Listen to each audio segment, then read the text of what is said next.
Mancini avanzó al patio. ¡Bertita! Nadie respondió. ¡Bertita!, alzó la voz. La lengua de Orfeo.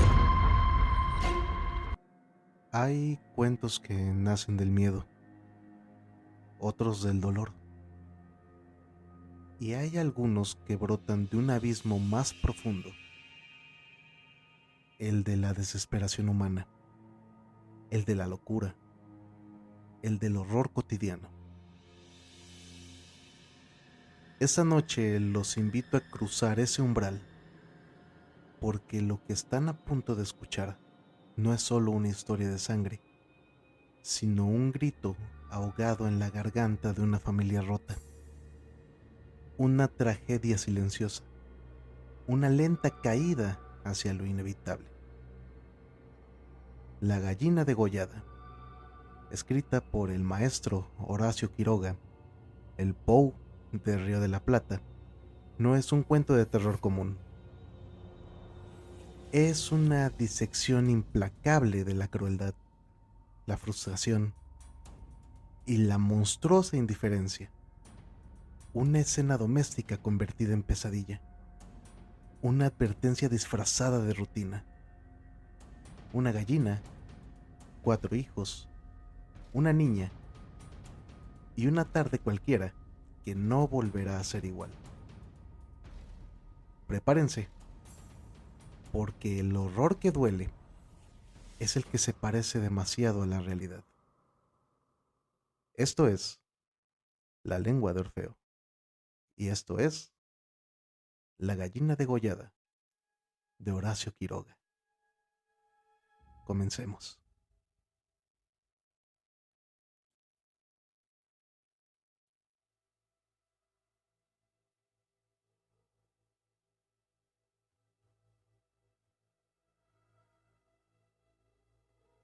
Todo el día, sentados en el patio, en un banco, estaban los 4 hijos idiotas del matrimonio Mancini Ferraz.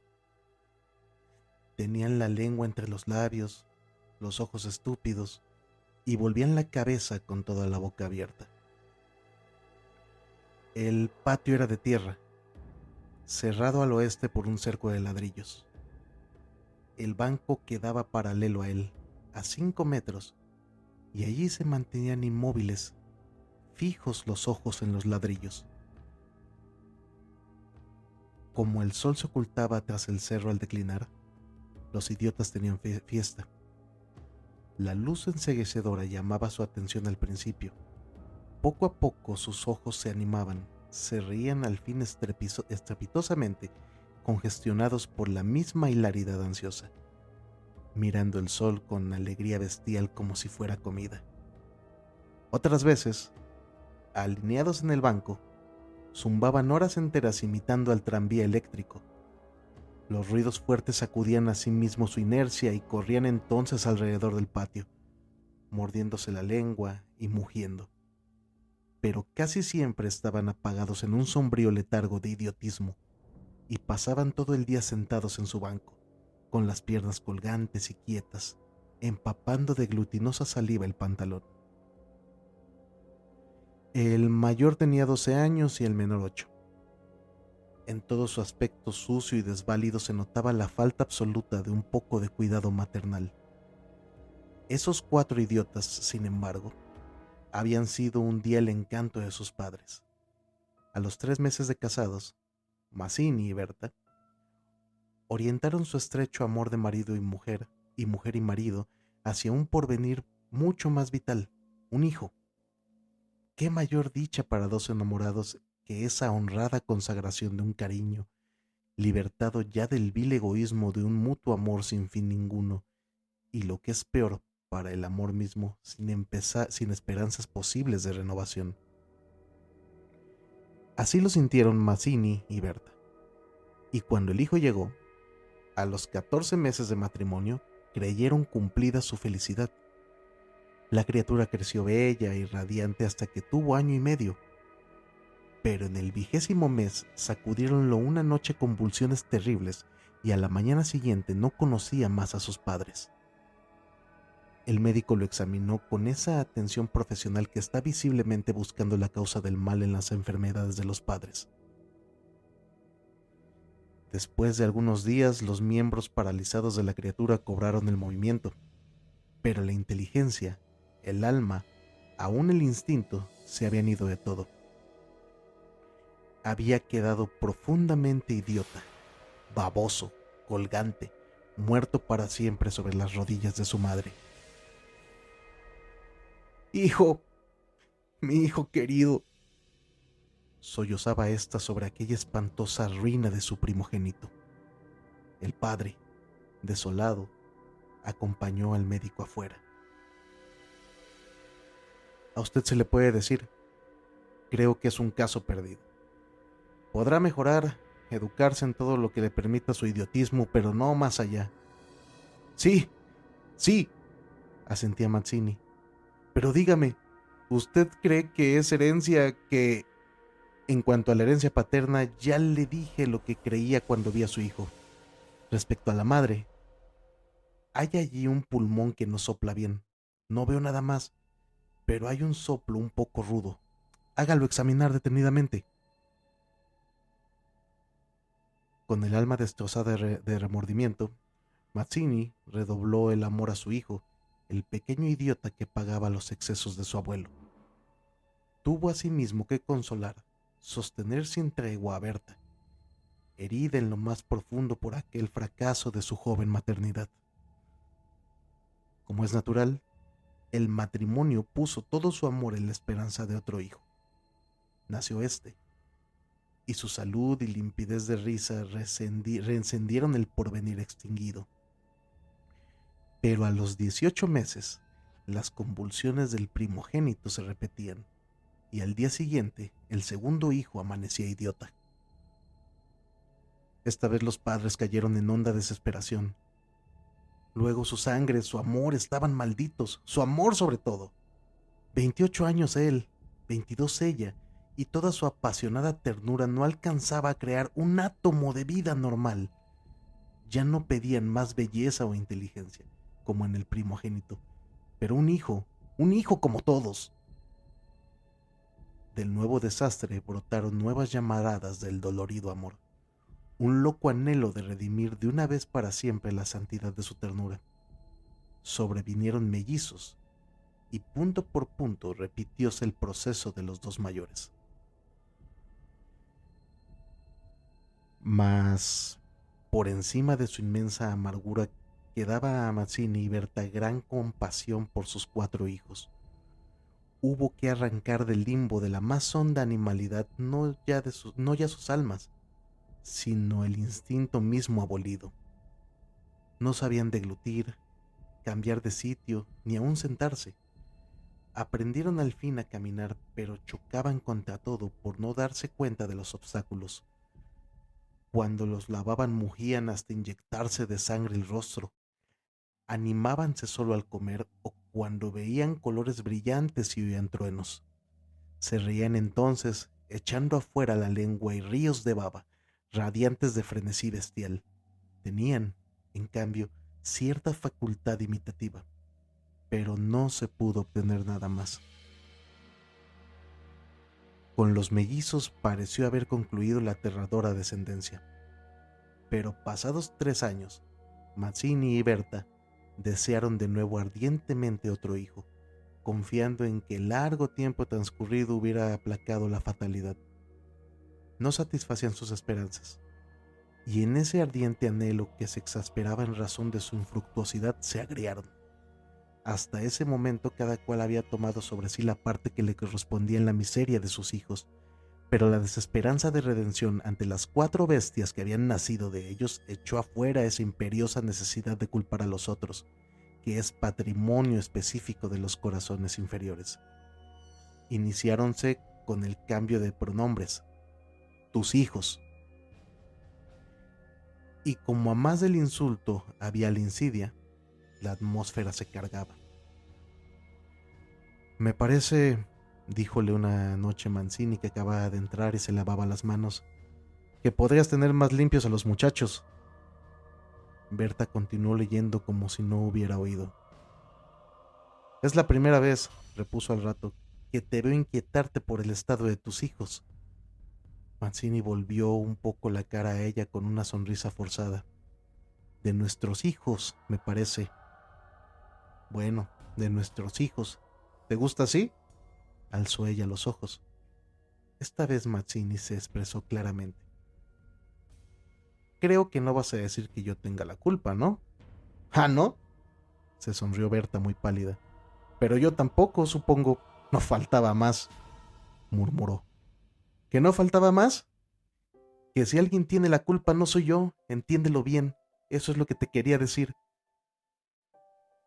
Su marido la miró un momento con brutal deseo de insultarla. Dejemos, articuló al fin secándose las manos. Como quieras, pero si quieres decir, Berta, como quieras. Ese fue el primer choque, y le sucedieron otros. Pero en las inevitables reconciliaciones, sus almas se unían con doble arrebato y ansia por otro hijo. Nació así una niña. Vivieron 2 años con la angustia a flor de alma, esperando siempre otro desastre. Nada acaeció. Sin embargo, y los padres pusieron en su hija toda su complacencia, que la pequeña llevaba a los extremos límites del mimo y la mala crianza. Si aún en los últimos tiempos Berta cuidaba siempre de sus hijos, al nacer Bertita, olvidóse casi del todo de los otros. Su solo recuerdo la horrorizaba como algo atroz que la hubieran obligado a cometer. A Mazzini, bien que en menor grado, pasábale lo mismo. No por eso la paz había llegado a sus almas. La menor indisposición de su hija echaba ahora afuera con el terror de perderla, los rencores de su descendencia podrida. Habían acumulado y él sobrado tiempo para que el vaso no quedara distendido y al menor contacto el veneno se vertía afuera. Desde el primer disgusto emponzoñado habíanse perdido el respeto, y si hay algo a que el hombre se siente arrastrado con cruel fruición es cuando ya se comenzó a humillar del todo a una persona. Antes se contenían por la mutua falta de éxito. Ahora que éste había llegado, cada cual, atribuyéndolo a sí mismo, sentía la mayor infamia de los 4 engendros que el otro habíale forzado a crear. Con estos sentimientos no hubo ya para los 4 hijos mayores afecto posible. La sirvienta los vestía, les daba de comer, los acostaba con visible brutalidad. No los lavaban casi nunca. Pasaban casi todo el día sentados frente al cerco, abandonados de toda remota cancia. De este modo, Bertita cumplió 4 años y esa noche, resultado de las golosinas que sus padres eran incapaces de negociarle, la criatura tuvo algún escalofrío y fiebre y el temor a verla morir o quedar idiota tornó a reabrir la eterna llaga. Hacía 3 horas que no hablaban y el motivo fue, como casi siempre, los fuertes pasos de Mazzini. Mi Dios, ¿no puedes caminar más despacio? ¿Cuántas veces? Bueno, es que se me olvidó, se acabó, no lo hago a propósito. Ella se sonrió desdeñosa. No, no te creo tanto. Ni yo jamás te hubiera creído a ti, tisiquilla. ¿Qué? ¿Qué dijiste? Nada. Sí, te oí algo. Mira, no sé lo que dijiste, pero te juro que prefiero cualquier cosa a tener un padre como el que has tenido tú. Mazzini se puso pálido. Al fin, murmuró con los dientes apretados. Al fin, víbora, has dicho lo que querías decir. Sí, víbora, sí, pero yo he tenido padres sanos. ¿Oyes? Sanos. Mi padre no ha muerto de delirio. Yo hubiera tenido hijos como los de todo mundo. Esos son hijos tuyos, los 4 tuyos. Mazzini explotó a su vez. Víbora, tísica. Eso es lo que te dije, lo que te quiero decir. Pregúntale al médico quién tiene la mayor culpa de la meningitis de tus hijos, mi padre o tu pulmón picado. Víbora. Continuaron cada vez con mayor violencia, hasta que un gemido de Bertita selló instantáneamente sus bocas. A la 1 de la mañana, la ligera indigestión había desaparecido, y como pasa fatalmente con todos los matrimonios jóvenes que se han amado intensamente una vez siquiera, la reconciliación llegó, tanto más efusiva cuanto infames fueran los agravios.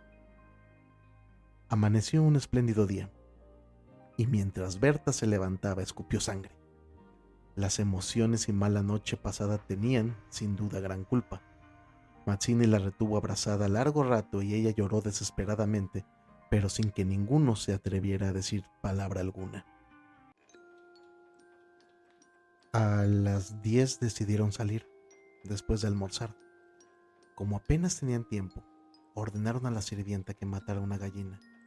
El día, radiante, había arrancado a los idiotas de su banco, de modo que mientras la sirvienta degollaba en la cocina el animal, desangrándolo con parsimonia, Berta había aprendido de su madre este buen modo de conservar la frescura de la carne.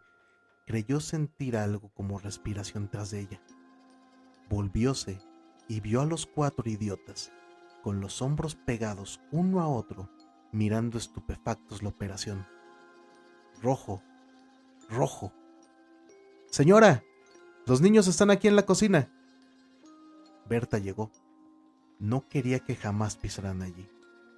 Y ni aun en estas horas de pleno perdón, olvido y felicidad reconquistada podía evitarse esa horrible visión, porque naturalmente, cuando más intensos eran los raptos de amor a su marido e hija, más irritado era su humor con los monstruos. ¡Que salgan, María! ¡Échelos! ¡Échelos, le digo! Las 4 bestias, sacudidas brutalmente empujadas, fueron a dar a su banco. Después de almorzar salieron todos. La sirvienta fue a Buenos Aires y el matrimonio a pasear por las quintas. Al bajar el sol volvieron, pero Berta quiso saludar un momento a sus vecinas de enfrente. Su hija escapóse enseguida a casa. Entretanto, los idiotas no se habían movido en todo el día de su banco. El sol había traspuesto y el cerco comenzaba a hundirse, y ellos continuaban mirando los ladrillos más inertes que nunca. De pronto, algo se interpuso entre su mirada y el cerco. Su hermana, cansada de 5 horas paternales, quería observar por su cuenta. Detenida al pie del cerco, miraba pensativa la cresta. Quería trepar, eso no ofrecía duda. Al fin decidióse por una silla desenfondada, pero aún no alcanzaba. Recurrió entonces a un cajón de queroseno, y su instinto topográfico hízole colocar vertical el mueble, con lo cual triunfó. Los 4 idiotas, la mirada indiferente, vieron cómo su hermana lograba pacientemente dominar el equilibrio y cómo en puntas de pie apoyaba la garganta sobre la cresta del cerco, entre sus manos tirantes. Viéronla mirar a todos lados y buscar apoyo con el pie para alzarse más. Pero la mirada de los idiotas se había animado. Una misma luz insistente estaba fija en sus pupilas. No apartaban los ojos de su hermana mientras una creciente sensación de gula bestial iba cambiando cada línea de sus rostros.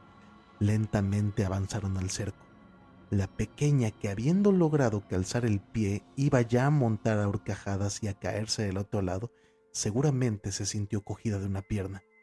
Debajo de ella, los 8 ojos clavados en los suyos le dieron miedo. ¡Suéltenme! ¡Déjenme!, gritó sacudiendo la pierna, pero fue atraída. ¡Mamá! ¡Ay, mamá! ¡Mamá! ¡Papá! Lloró imperiosamente. Trató aún de sujetarse del borde, pero sintióse arrancada y cayó. ¡Mamá! ¡Ay, ma! No pudo gritar más.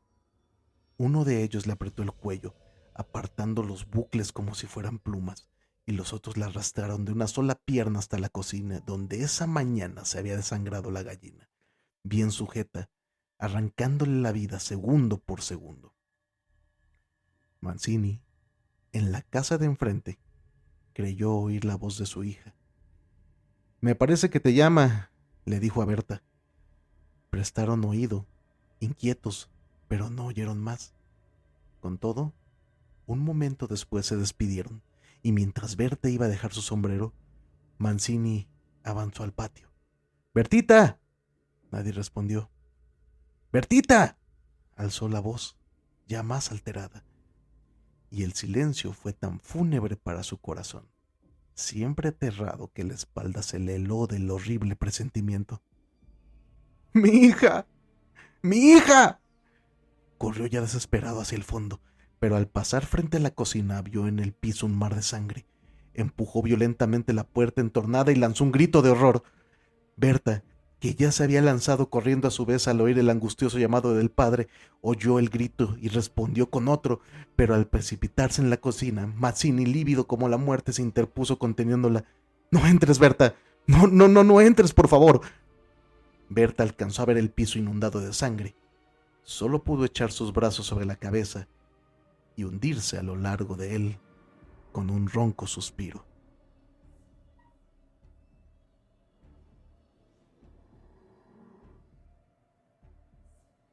Es así como concluimos con el cuento de la gallina degollada del maestro Horacio Quiroga. Sin duda, un relato brutal, un relato horroroso, que nos da cuenta de que el miedo no siempre puede surgir o no siempre tiene que surgir de hechos paranormales. En la cotidianeidad